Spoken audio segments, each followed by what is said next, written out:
Dana, Hi, Charindra. how are you? Keeping well, keeping busy. After the budget, now it's coming to sort of a closure of the budget debate. Probably the team is getting prepared for the Christmas holidays. Yasmin, The do you have a lot of most. time these days?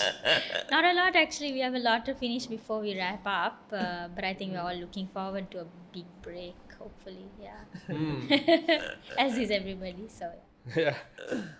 Where were you on Friday? I'm definitely not at the rally, Charindra, or not at the 21st rally. What did you think? What are your initial thoughts about it? No, rather the political angle.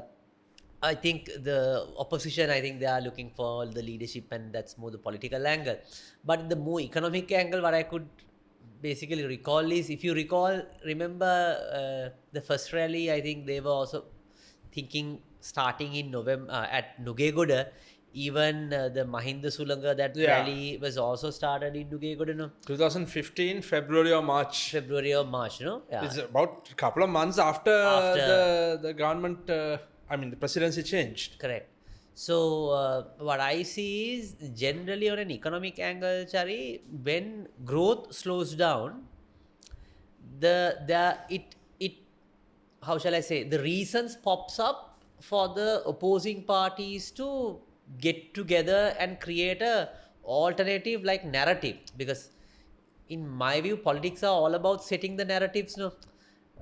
President Rajapaksa said he came on a strongman, sort of brought peace and all that, and then the second phase was more setting the narrative.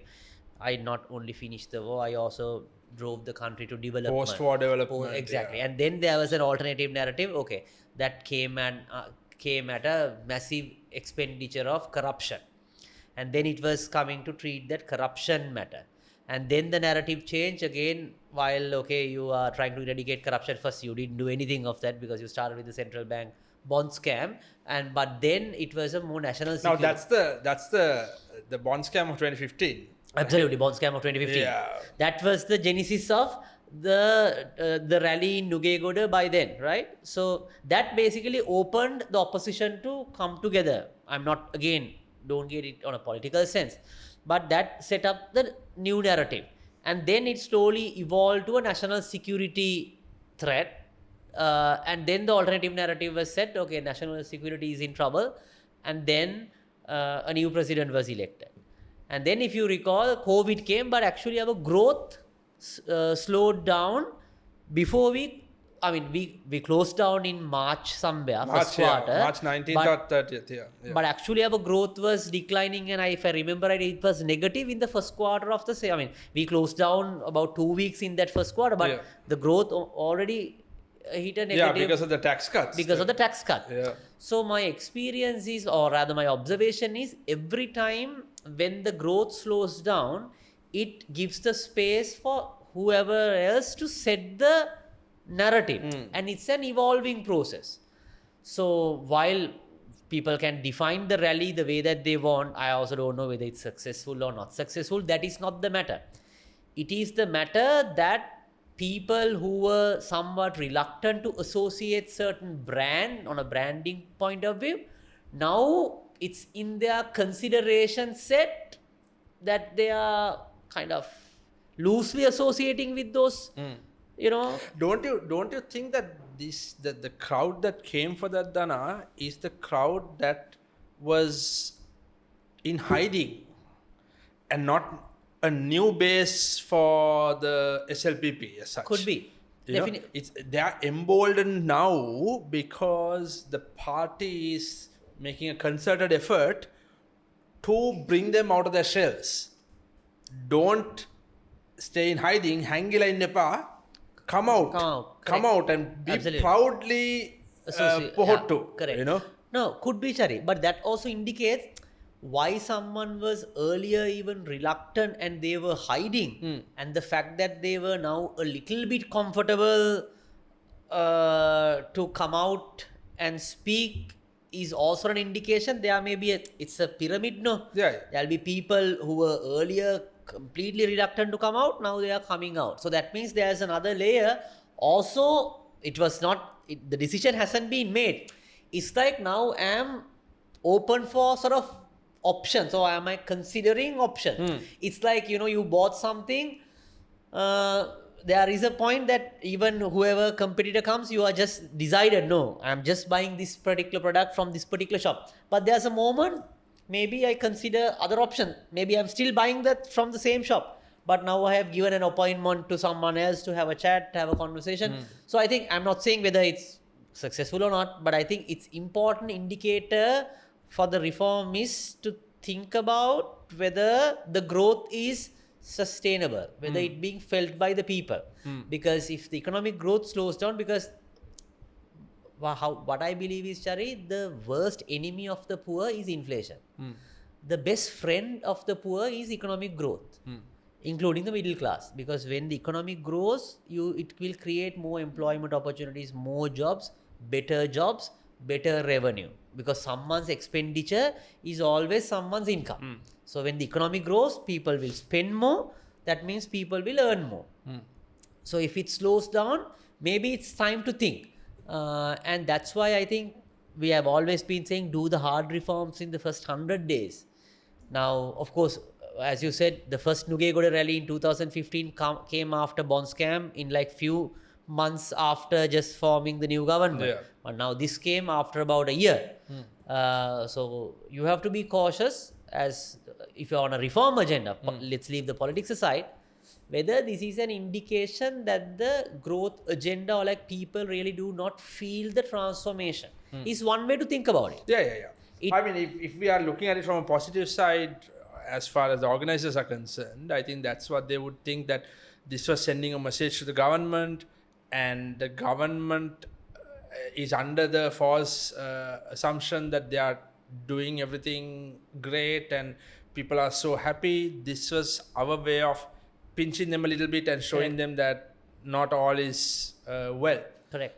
I think from that angle, it's fine, but just the fact that even the opposition, there was so much of mixed messaging there about who is attending, who is not, which party is represented, which party is heading it, who is the rally for, in the sense, is it to promote one individual, or is it to promote the opposition as a whole? I just felt it was really muddled, and it may have ended up actually achieving the opposite of what it set out to achieve.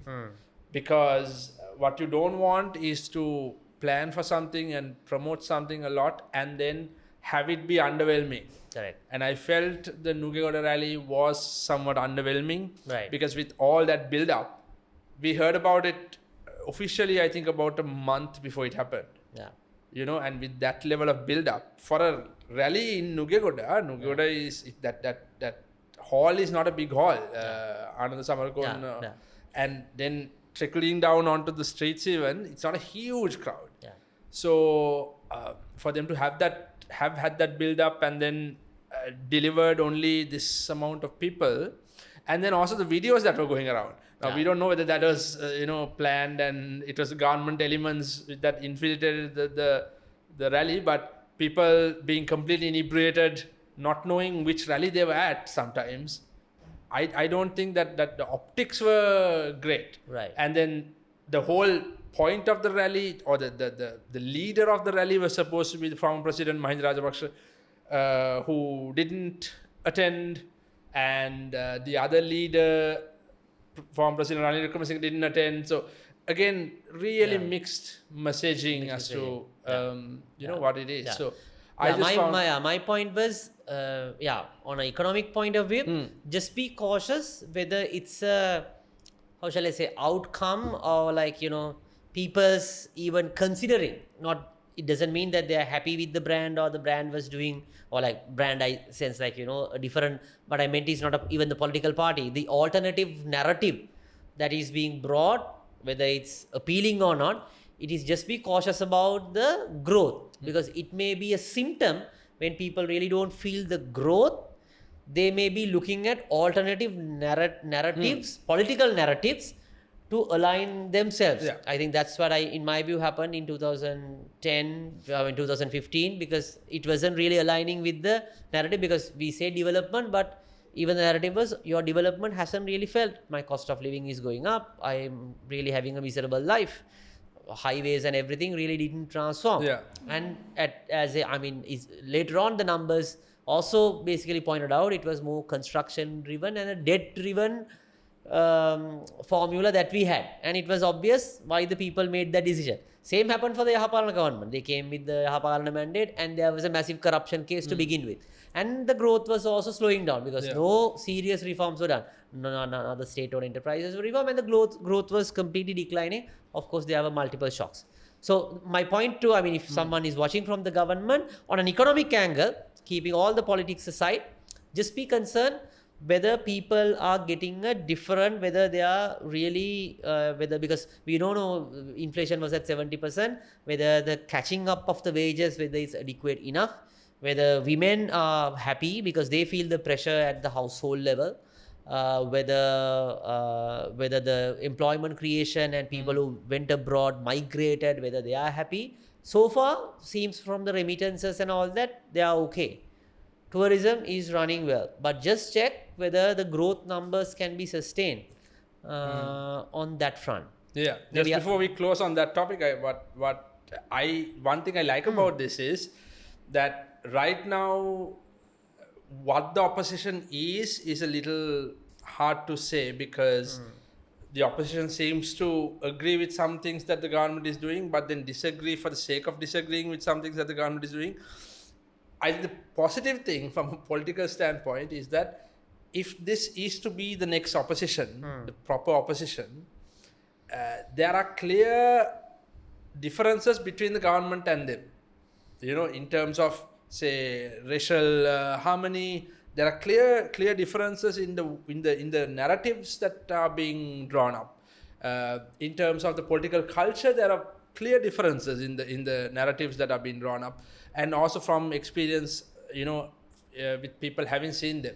So I think on that level, it may be good for people to have those extreme ends of the political spectrum because the middles don't really do well. Like the centrist elements in modern global politics, not just in Sri Lanka, they just seem to fade away. So you either go for like the far right and or the far left. Right? Correct. There's the centrist parties just seem to disappear. As it was said, like the worst thing in a war is to be in the center because you get shot down from both ends. So, Exactly. So you have to be quite cautious. But also, on an economic point of view, Chari, like the Sri Lankans are, I think, also aspirational. So whether their aspirational values being served is another thing that we have to think about. Because they want to have better living standard, because let's not forget, even our GDP numbers hasn't really come up to the 2018 levels. So even it's like, staying at the same workplace without an increment, right? So they are, in a way, while they are happy about coming out from the crisis, you are pretty much living in 2018-19. So that itself, because once the stability is achieved... But that's what the president has said, right? That next year we are going to reach 2018 levels. Correct. And I don't know how proud he needs to be of that, because essentially you're going back to a time that you were criticizing yourself. Correct. Because 75-year curse includes those couple of years as well. Yeah. Right? Yeah. No, go ahead. Sorry. Yeah. No. So he's saying that, okay, we are going to reach that. But then from there onwards, say for 28, what the goal is. On this front, Dana, I think the real problem would come, yes, cost of living, and tied to that economic growth. I feel like the real problem would come in terms of our servicing, the debt servicing. Yeah. And he insists that he's got it under control. Yeah. But without really backing it up with data. Right? Do you foresee that being a problem? It's like this, Chari. At the moment, it's stabilized, and I think the numbers he quoted was right. But the point is that, of course... but he's not quoting numbers, right? Dana, he's saying that from last year to this year, for 25 to 26, the increase is this percentage. Correct. From 26 to 28, it's only a little bit more. The increase, Absolutely. percentage increase is only a little bit more. So we've got it under control. In 1 year, we have managed to give that increase. Yeah, that's what I think. I think that increment is like, of course, it's not a steep increment when you Yeah. look at the data. It's not like, this year you service like 1 billion and next year it's not like 10 billion. It's a increment is small. But the problem, I mean, what we have to be cautious is this only works till the perception and the outlook is good on Sri Lanka. That's why I'm quite cautious about this ethnic tensions or racial tensions that was happening in some parts of Sri Lanka, because the moment that was indicated, everyone just leaves, right? Because when at the moment that happens, even just few travel advisories from some of our embassies is more than enough for us to collapse again. Yeah. At that moment, this dollar flow won't happen. At the same time, when there are travel advisories, and if there's of course, leading to that, there can be a rating downgrade, then your trading, the businesses and everything has to pay a premium on opening LCs and all that. So then your business environment completely changes. So it is all good as long as the system remains stable. And that's why we were insisting, don't even consider jumping out from the IMF program. Not because IMF have all the solutions, they all have their weaknesses, but that's the only game in the town. So that's where we have to be cautious. So while the debt payments are, I mean, reasonable and incremental, it only works with one condition, that the stability and the peace is assured. The moment that something happens, that's the context will change, and then the consequences will change. Right. I think we kept Yasmin Yeah, that's quite right. an observer on this So, one. I have been listening quite intently. So yeah. Yasmin, did you see this the speech that Minister Bimal Ratnayaka made yesterday about in Parliament about fixing CCTV cameras Yeah. in buses? I found that quite interesting because I think some private buses do have CCTV already, but I think they are trying to regulate it and make it across the board, right? And I think that's a great initiative because he says explicitly that it is to eliminate or minimize gender-based violence, mainly harassment, right? He's talking about. And I think that's a good step, right? So you can give me your thoughts because, and obviously you'll be able to relate to this more, but what I've heard throughout and what I've seen throughout over the years is the level of harassment that girls and women face. And when I say girls, I mean, I'm not even talking like 18-year-old girls. I'm saying sometimes younger than that. Yeah. That they face is, Dana, you and I just can't relate to that. In the sense, we can empathize, but I don't think we can ever understand. Yeah. Somebody, this girl once told me that you won't feel it because you won't have this feline sort of feeling on your, like cat-like feeling on the back of your neck when you're walking down a dark alleyway at night. Right? For us, it's about getting like robbed or something. Right. But you won't have that sort of real fear, right? I feel like this is a good initiative in terms of it'll make people cautious, the perpetrators cautious. Your thoughts? No, I definitely agree. This will, like, if it's implemented and if it's implemented as fast as it can, then I think that would definitely prevent or at least minimize the level of sexual harassment that happens in public transport. Because I don't think everybody understands. Firstly, for me, I'm just like personally very shocked that the government hasn't taken a step like this all this time, and finally, they're trying to implement something to sort of resolve this issue, or at least get close to resolving it. Because one of the major determinants of people getting to work. I mean, the way that they get to work is through public transport. Not everybody can, afford private transport. They don't have their own vehicles. They don't have, the money to be able to afford tuk-tuk rides or whatever, right? So it's mainly public transport. So if that mode is the aspect that is preventing women from working or getting to work, that is a serious issue, right? And I think even in your conversation, Dana, about growth and how we can't realize the real potential of Sri Lanka's growth if we don't consider the women. And like we've been keeping track of like female labor force participation. Last year, 2023, it was around 31.3% of women who were actively involved in the labor force. In 2024, it has dropped to about 29.8. So I don't think, not that there has been a declining trend over the years, like consistently, but as you can see, like even though the economic situation is supposedly getting better, why are women why are we not seeing that being reflected in the female labor force participation rate?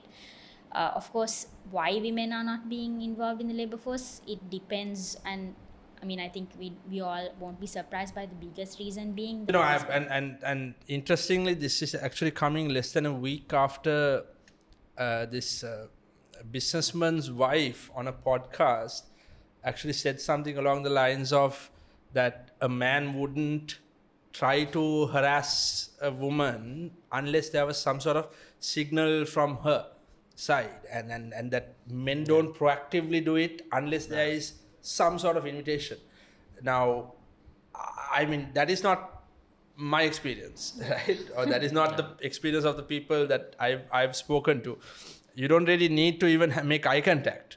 And you don't need to be, if you're in a hijab or an abaya, you can still apparently invite that kind of behavior. So it's so the invitation is in the mind of the perpetrator, right? Exactly. And also, Chari, on Yasmin's point, the public transport, because I think for them, for all of us, it's a cost factor. Because if someone works at about 6:30, 7 o'clock, definitely they have to take a tuk or a cab. But even if you have, of course, we really do not have the last mile, sort of a bus service, or anyway you go somewhere and then you get down and then you take a tuk or something for you call the last mile travel. But the challenge is after 7:30, before you get into the last mile, you start it from here. If I live in Moratuwa, it would be convenient for me if I have a public transport where I go to somewhere close by and then take a tuk from there, because then my expenditure would be only for that last mile. But now after 7 o'clock, you have to start the ride from here, which is very expensive on one side. So that ultimately adds to the, your work-related cost. So then women really do not see a reason, because ultimately I have this experience at my household. Sometimes, when you go to work, if you not go to work, it's more profitable than going to work. Yeah. Because all the costs related to your transport, then you have to have a separate a transport, office transport, your everything that you put together, and the hassle that you need to go through to all that, and the additional resources that you have to hire instead of you going to work, everything put together is more expensive than the salary that you draw, because everything adds up. So in that sense, it's very important. But I think one thing that we need to be cautious is how are we going to really sustain this? Because it's a right decision, but we have to look at the models, how people have adjusted. Again, this is not a paid advertisement. If you look at, I think there's this, I met that gentleman who runs, I won't mention the names, but they run, for an example, a transport system, which is centrally, every bus, I think they have about, 50, 60 buses. Every bus has a CCTV. And you can monitor the driver, and it indicates if the driver is feeling sleep and all that, it indicates, right? And there's a central control system 24/7. So actually you can monitor. And if something happens, if an accident happens, you basically can detect. So this is in Sri Lanka? This is in Sri Lanka. This is in Sri Lanka. So there are systems like that which are custom made for buses, I mean, not custom made for buses, but made for buses, which, like you said, and there's what is this? The infrared scanners also sometimes, and yeah, there's a lot of gadgetics there. But I think is the government trying to do that entire thing now, or are they just trying to focus on the gender-based? I think they're mostly trying the gender based, but I think what they could have thought is how you can, the scale of it, because you're really running out of time. So the scale, because government definitely cannot go and fix CCTV camera, so they have to bring the regulatory front of it. Probably when they do that, some of the cost factors for the public transport may go up, but that's fine. At least you have a safer, because safety is number one. And then the government can think of, for an example, since they are also going ahead with this pilot project on tap and go. So imagine if it adds a cost to the service provider, maybe if the government is so concerned, they can add like an allowance that they endorse, or like, they give an additional allowance to fixing those safety measures at the beginning. Not necessary, but that's the way to think about it, in my view, because then you combine everything together, and rather than this one individual, because then you can give the responsibility for the transport companies and all that, who can really look at the system. And it's also, centrally it's I mean, for monitoring it's easier. And even the tap and go. So then, because if you recall, Charindra, Uber, and now even an Uber and Pick Me, now if you left something, basically, I mean, you are safer in that environment. And even I recall someone was saying, Indika was saying this, that I think he was in US, and because he was on data roaming, he got the cab, and then he switched off data. And actually there was a call came to the Uber driver asking whether are you safe, because the person who booked the ride, he's now not responding. It's fairly a longer ride. And then he was asked whether the driver is safe or whether the passenger. So with that digital enhancement, there's a lot can be done. Now, I was using office transport before. I mean, that bus driver used a very simple technique. As we all know, the WhatsApp has the option of sharing the live location. So when the bus leaves from wherever he starts, he shares the live location. So I can basically track where the bus is and leave office. So then I don't stay at the road for too long. I know where it comes and I know where the bus is, and then same he does when he comes in the morning. So it's very convenient, whether there's traffic jam or something, or whether it comes early, and it all indicates just on a WhatsApp group. That I think it's very primitive, but it's still it gives so many options. When you have a more individual, the private enterprise come into play, it's there. As Yasmin said, the highway buses and all that comes at a fairly higher rate. But at least it's if you add all the other costs, your inconvenience and all that, it costs you more. And most people will be willing to pay that extra couple of rupees just to have a greater level of comfort. And their next available alternative is much expensive than paying that extra, which is a cab, or a tuk, right? So I think that's important for growth aspect. But it would also, Yasmin, would be interesting to see now with the census and statistics data, the number of marriages are declining, and the number of kids, the child population is also declining, and the dependability ratio. So but it would be a very small percentage. I mean, our female labor force participation rates are quite, very low in the region. So it may not have a big impact, but whether that will, because if the child care is the problem, whether with that child population coming down, whether they are actually open, but it's still a small percentage. But I'm quite interested to know so you're saying it's trending in the wrong direction now. We used to, because the last time I checked, we were in the 30 to 35 range. So now you're saying we have gone into the high 20s. Okay. And is there any sort of analysis that has been done by the census department about the reasons for this? So there's a section in the labor force survey annual report that basically just identifies why are people inactive. They don't specifically look at women, they look at both men and women and the reasons for why. So as I mentioned, like most of the time it's because of the fact that they are engaged in housework. That is the biggest reason that is constantly year on year, that is the reason that is kind of put forth, right? So they don't, I mean, there's things like other, but we don't know what other means, right? But and other than that, there is retired or it's old age. Yeah, but like that's the those age kinds. wise. So we are taking the economically active Yeah, age so that's the of thing. say 18 to 35, 40 Right. even.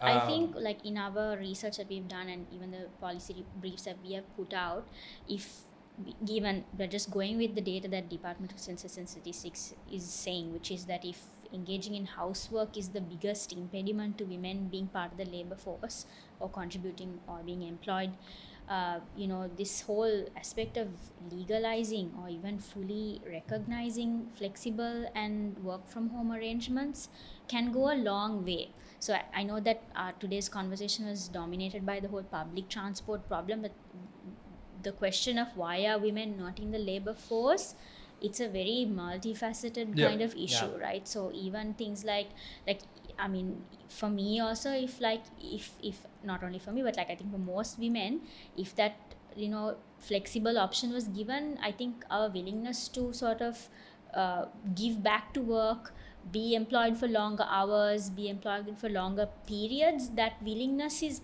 higher.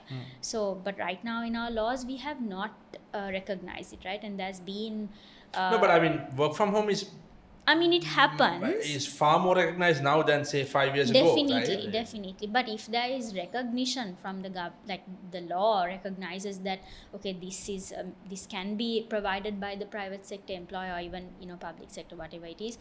There are like when it is identified by law, then there is also a framework within which those allowances can be given. Because right now, with the absence of it, I mean, it's not being recognized in the law, and therefore there is an absence of a framework. So when someone is given work from home, as opposed to like, okay, let's say take a typical male and a female colleague. A female colleague requests to work from home. A male colleague would be like, okay, I don't mind working from home or coming to work. But then both employees are given the same amount of annual leave, same amount of casual leave. So should the private sector employer, be guided by certain frameworks on, how that leave should be distributed if someone not only work from home but like even if they have work for like less than 40 hours a week, is there a way in which that can be prorated? So none of those things have been outlined in the law as per my understanding, but if these can be addressed in the law, then I think it can go a long way in making it more accessible and for even employers to be willing to sort of give those options to workers, right? So yeah. I have so I don't know whether it's a different view, but now take about, if we stick to the transport one, after 7 p.m., if I'm not mistaken, female employees need to be given staff Okay. transport. Men don't have to be given. They can be given or not be given. There itself, doesn't it create a certain imbalance, because you have to factor in that fuel cost also when you're making that hire, especially if it's a female employee who is like in Nigambo or wherever, right? It's a whole different deal then. So the solution to that is either that the government subsidizes the recruitment of women, or creates a safe environment that doesn't require women to be given special transport arrangements. Exactly. And that's why I feel like I've always believed in the night economy. Just because it keeps the lights on, it keeps people out of the house. So then it's not much different to what it is at daytime if you're traveling at night.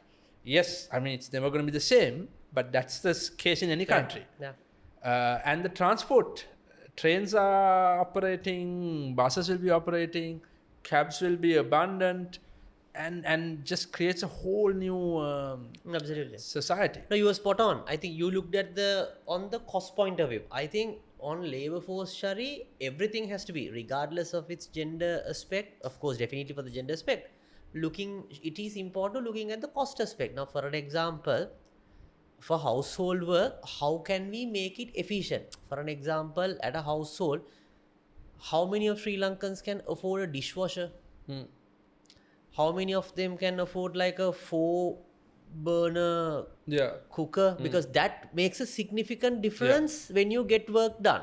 Because you can cook 4 curries at the same time versus if you have 1 or 2, because it adds to the time cost, and then you have to wake up like 4 o'clock. And so if your cost bases are high on that front, it's very difficult.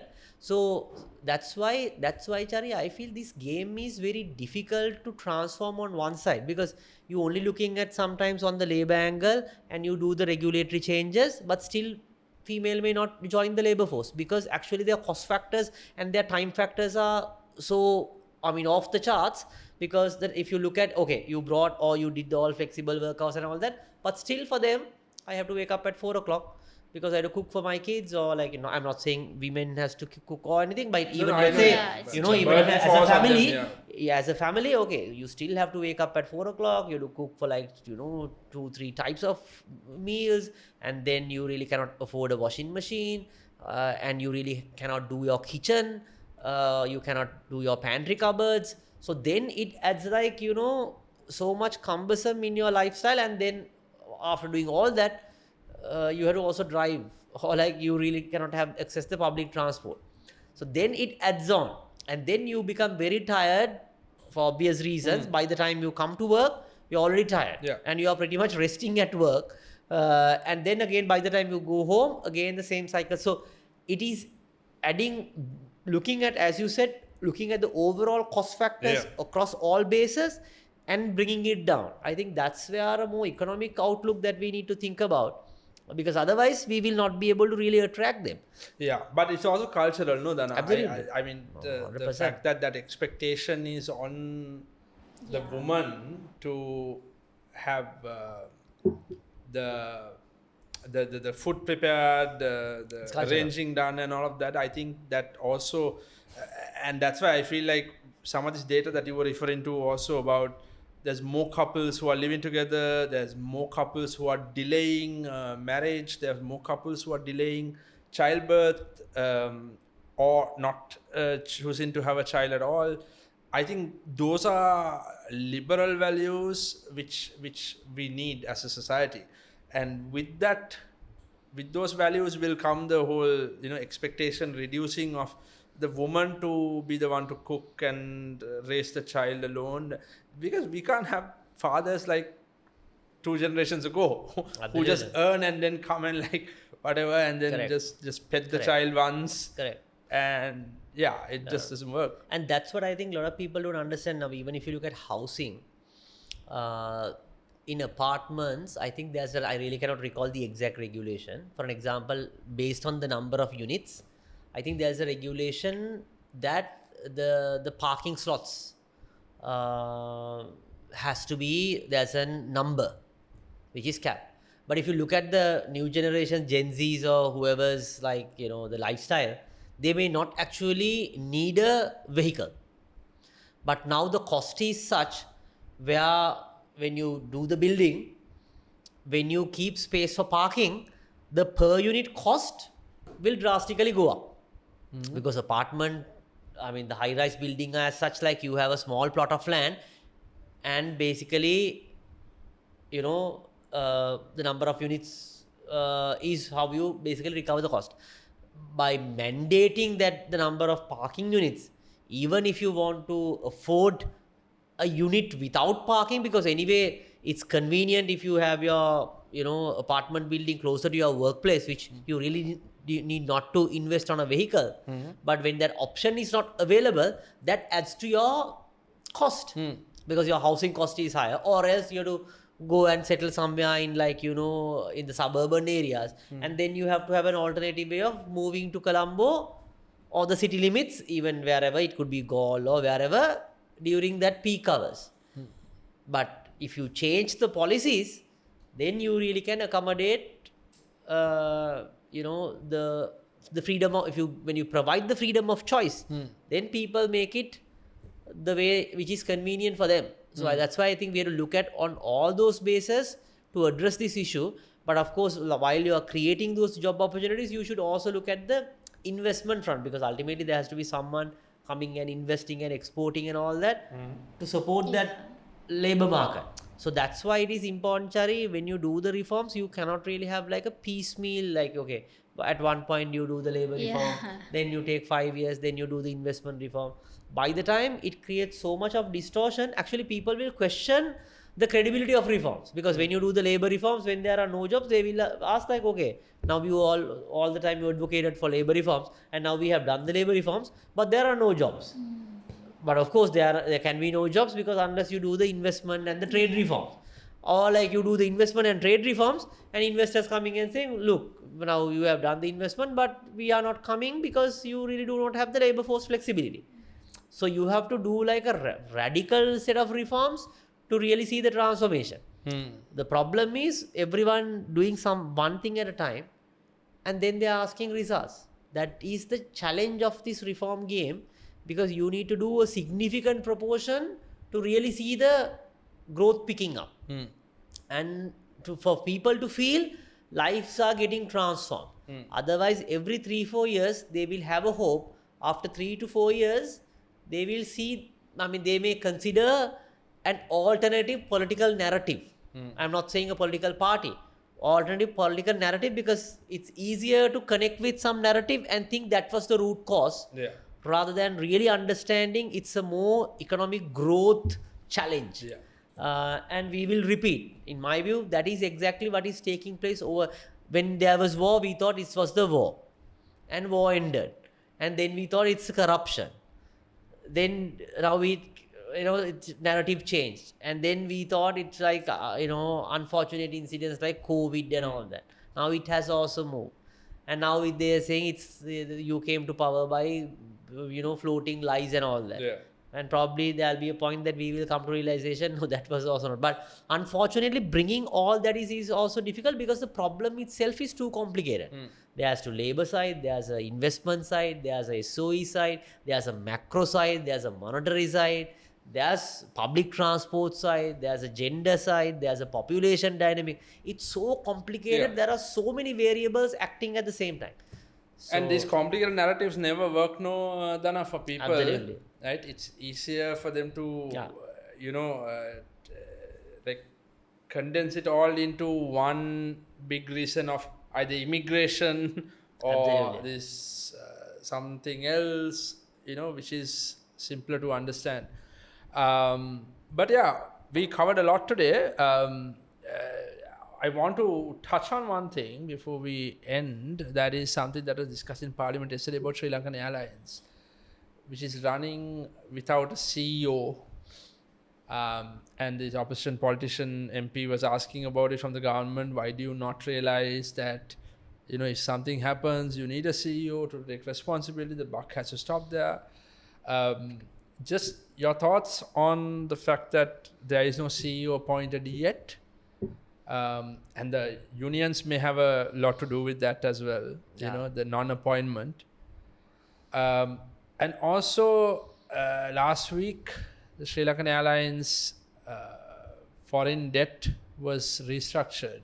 Correct. And a haircut has been provided. So just final thoughts on that? Yeah. So I think it's good that we somehow managed to come to some level of agreement on the debt restructuring on the Sri Lankan Airlines bond, and shows how detrimental is this bond restructuring. CEO appointment, I think, my view, Chari, those are all quite minor. It's a big issue, but solving the problem, bringing a new CEO, definitely we have to bring a new CEO, we cannot wait, but that is just like, at a surface level solution. You need to look at a more deeper restructuring of the lot of state-owned enterprises. Other thing is, a new CEO comes, at least we have to give him 2 years to perform. No? So what are we going to do after 2 years? Even if the still results were, even we were not performing well when we had a CEO, no? So since from 2000, after Emirates, I think Peter Hill, after he left, there were CEOs till then, but still we were loss making. So, all those are issues. But the problem has to be looked at a more macro level. What are we? Because the problem is even you cannot, it is in a stage that you really cannot even restructure the airline. That's a bigger problem in my view. So I think all those conversation helps. And at the same time, as we said, it has an excellent safety record and it has an emotional connection to people. And people may not be open to think to that extent, how can we run like, without, how can a country be like without an airline? Of course, there are a lot of global studies that, there are enough countries without a national airline or a state-owned airline. But, those are all adds up to when it comes to reforms, because you cannot really avoid those sentiments also, because ultimately it adds up to the political narrative. But I think it's important that the government takes a serious look at what is going on. And I think it's also not good on their political credibility as well. Yeah.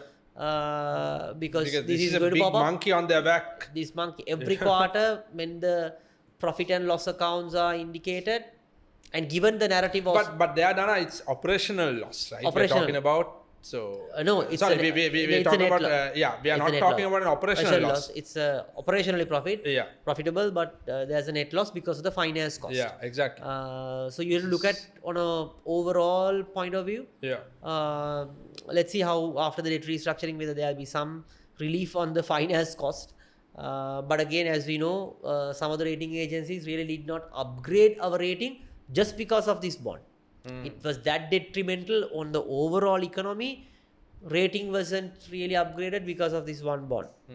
So I think there has been enough commentary being made. It's just some level of action is what is required. Every time the action that we have seen is there have been a new proposal being provided by the board of directors to the government. They think it's workable. They run for like 2-3 years. Then results really didn't change. Then the government changed. There's a new board of... And same thing. And I think there was enough evidence that how a lot of corruption cases were related to these SOEs.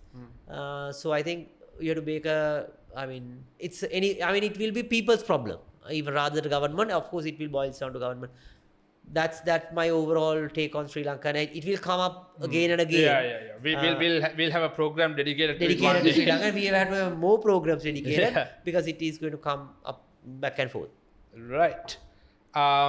We have to wind up now. Do you want to do the... Absolutely. So subscribe and become an Advocata Insider. You never let Yasmin say it, no? Oh no, that's okay, Dana. You say it today. So yes, you can become an Advocata subscriber. All these programs are brought to you free of charge because thanks to Advocata Insiders, and we thank them. At the same time, if you are an Advocata Insider, you can have access to some of our unique content and uncut versions of our podcast. So this is will be fully released to the general public, but there will be certain podcasts, there will be certain questions on investment opportunities that will only be open for the Advocata Insiders. At the same time, on vehicle markets, on exchange rate, on SMEs, you can be any type of an entrepreneur or a banker or an insurance agent, anything, but you will have insights from us how you should run it when you are an Advocata Insider. It's just 1,000 rupees a month, 12,000 rupees a year, and we have different tiers which we will notify you separately. But at the moment, join as an Advocata Insider. That will help everyone to improve economic literacy in all 3 languages, Sinhala, English and Tamil. And you can find us on Advocata Plus in Sinhala, Advocata Institute is in English. That's our official channel, and Advocata Kural is in Tamil, and you can find us on TikTok, Instagram, WhatsApp, any platform. It is not very difficult to find Advocata Institute. Pitch is done. And we are done too. Thanks, Dana. Thanks, Charindra. Interesting conversation. Thank And you, Yasmin Charindra. also. So we will see you guys next week. Take care. Take care. Thank you.